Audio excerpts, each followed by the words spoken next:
Olá galera do canal Super Acadêmico aqui de volta após um períodozinho de recesso por reprises que tiveram até uma boa audiência, surpreendentemente. As reprises que eu coloquei durante as férias aqui do canal tiveram boa audiência. Eu queria dar as boas-vindas aos novos inscritos do canal, né? Estamos chegando perto de 800 inscritos.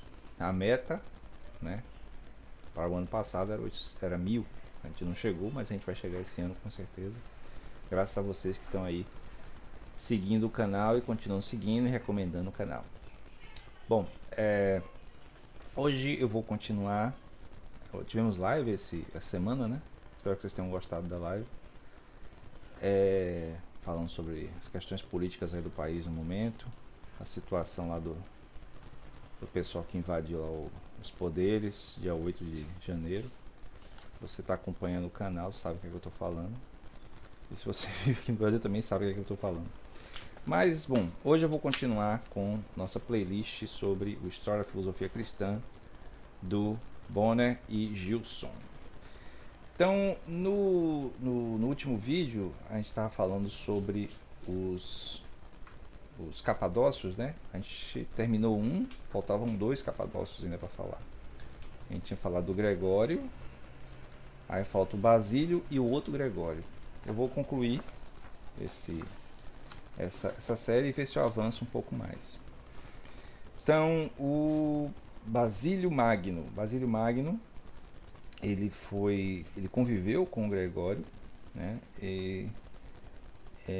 Segundo o livro aqui, ele formou uma espécie de academia idealista de filósofos, né, de teólogos. Ele empreendeu uma luta sem tréguas contra a heresia dos arianos. Seus escritos e ordenações foram decisivos para a vitória da ortodoxia. Quer dizer, vitória da ortodoxia, a ortodoxia na época, no início da era cristã, né?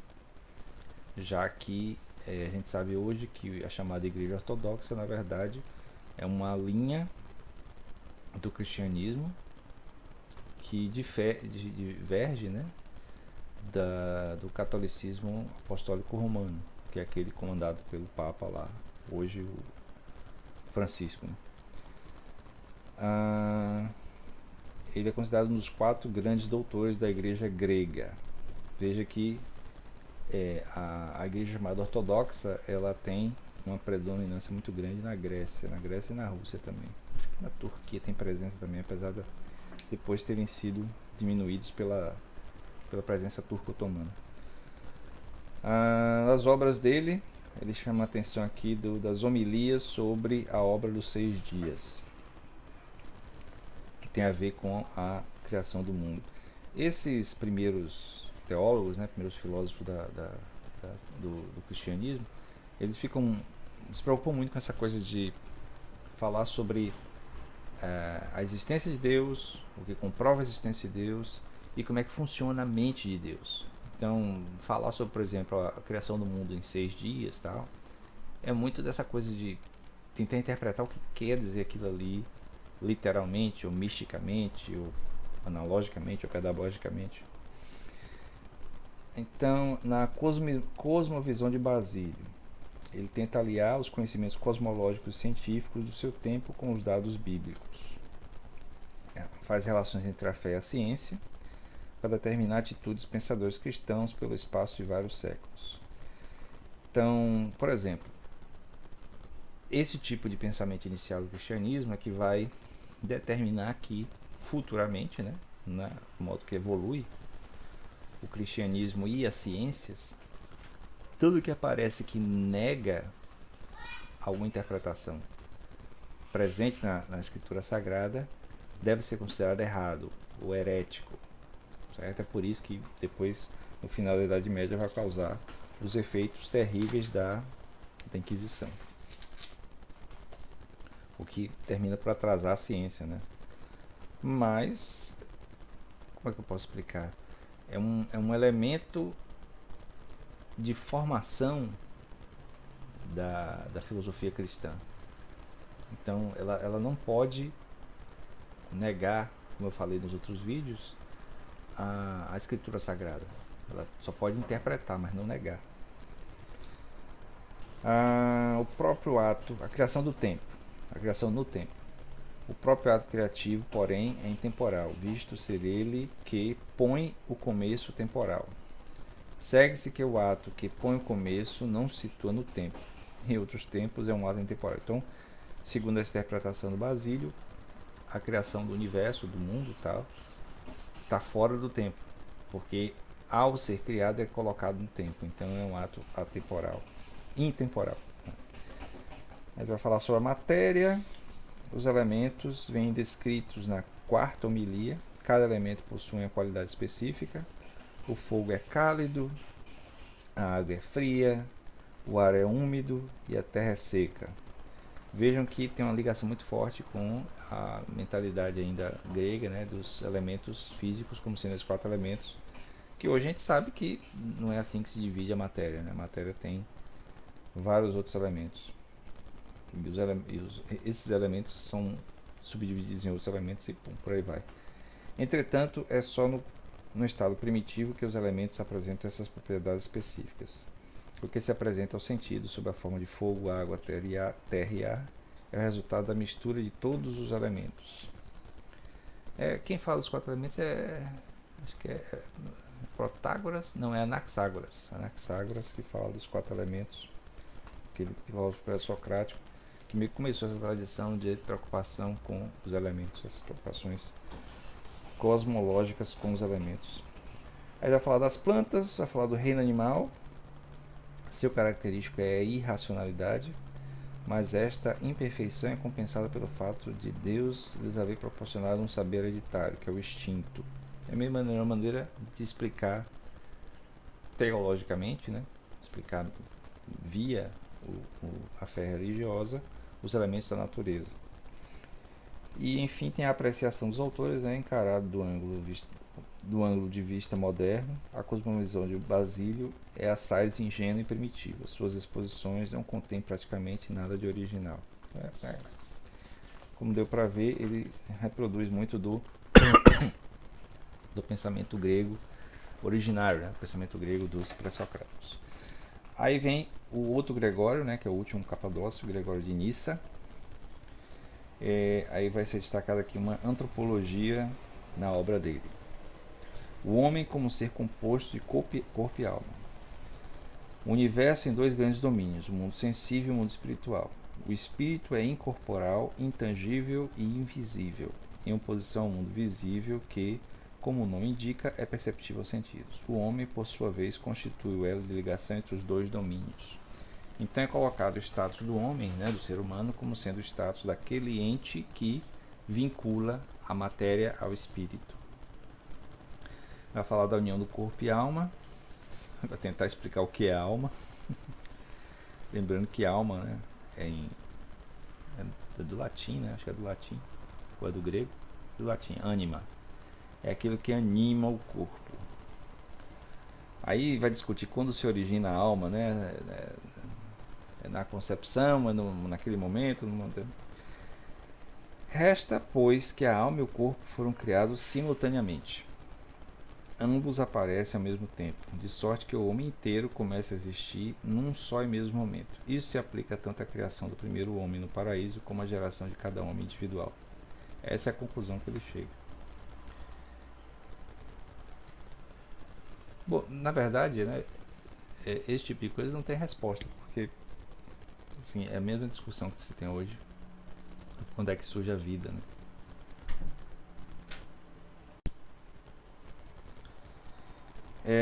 Aí ele tenta responder também qual a sede da alma, né? Onde é que a alma fica, que é uma coisa muito também de culturas antigas. Essa coisa da alma está na mente, está no coração, está no estômago, está no fígado. A duração da união do corpo e da alma. A morte nada mais é do que o retorno do homem ao estado invisível. Então é como se a alma, meio que como consequência, a alma, que é invisível, ela é perene, né, digamos assim, enquanto que o corpo é a parte visível, ela é mortal, ela termina. Uma separação de alma e corpo é tida como impossível, nem a morte é capaz de dissociá-los. Isso obviamente está bem conectado com a ideia da ressurreição, que é fundamental para o cristianismo. A prova da existência de um princípio espiritual no homem, esse é o título, a prova da existência de um princípio espiritual no homem. Os adversários mais perigosos da doutrina da imortalidade são os epicuristas e estoicos. Para Epicuro, a natureza das coisas é um produto do acaso e do capricho, que é muito o que eu acredito pessoalmente. É impossível negar a existência de Deus, pois a criação anuncia em um alto e voz a existência do seu autor. Então, é como se fosse a lógica assim: se algo existe é porque foi criado. Se foi criado, tem um criador. Então, o criador, que não pode ser uma coisa que é criada, tem que ser alguma coisa superior. Eu acharia que o acaso, esses pensadores acham que foi a divindade.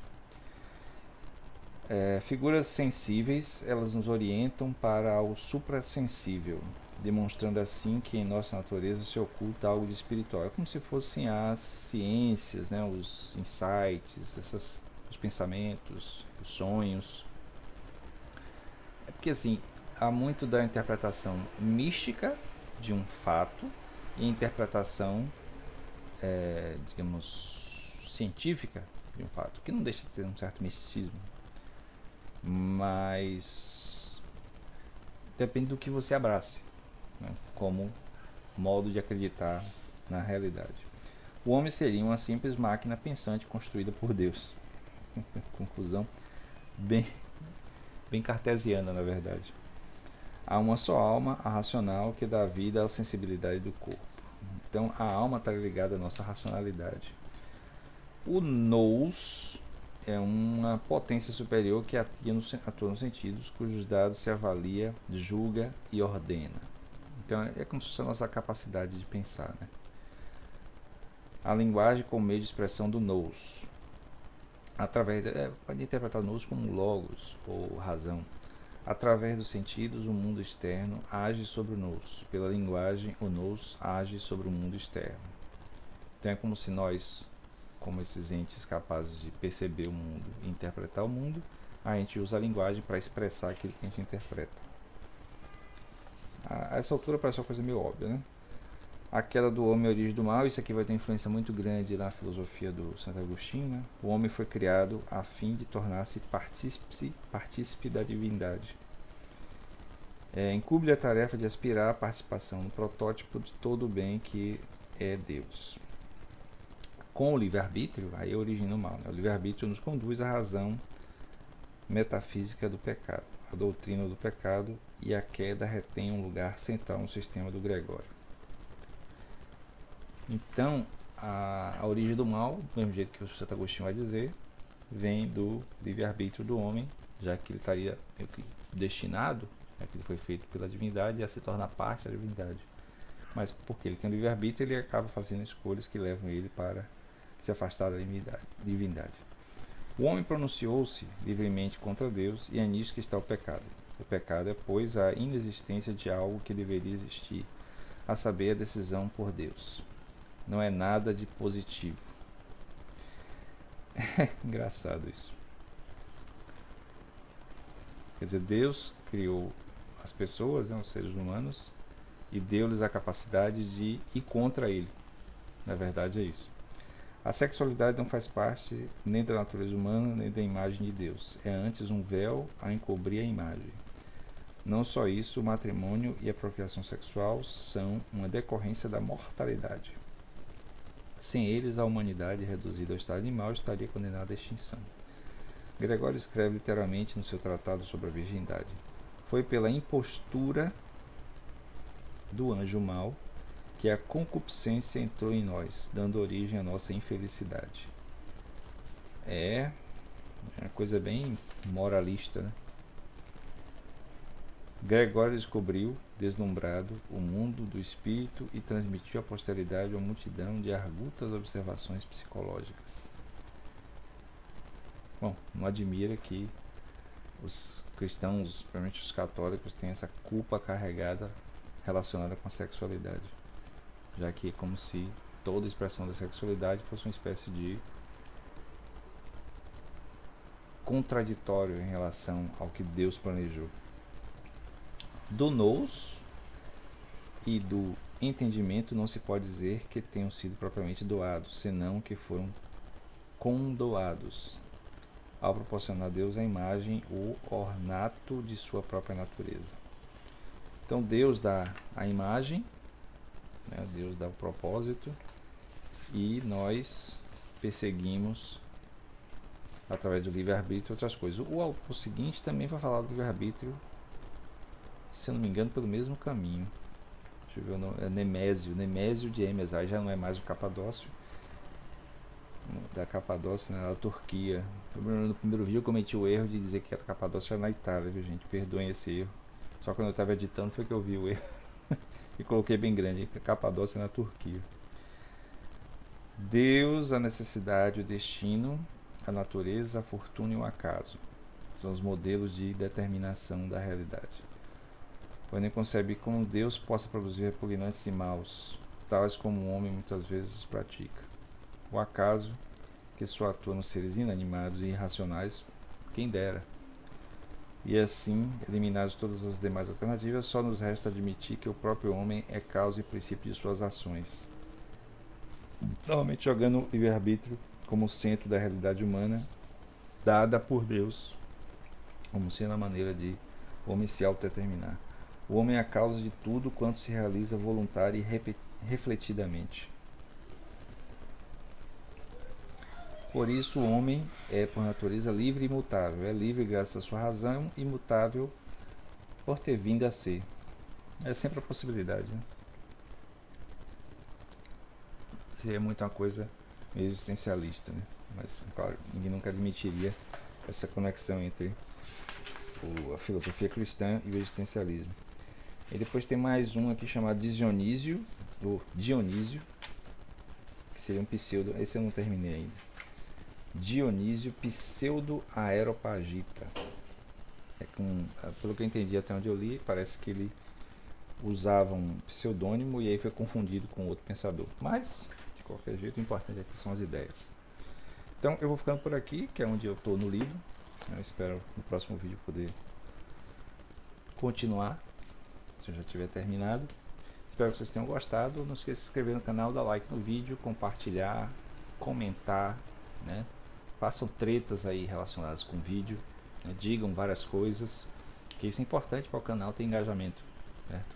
Como diz um amigo meu, a treta é o princípio básico e fundamental da internet. É pena que a treta seja levada a sério no mundo real e cause maluquices como o que está acontecendo hoje no país, né? Pessoas acreditando nas besteiras que vêm nas redes sociais e fazendo o que fizeram, que a gente comentou na live de terça-feira. Certo? Então, até o próximo vídeo. Valeu!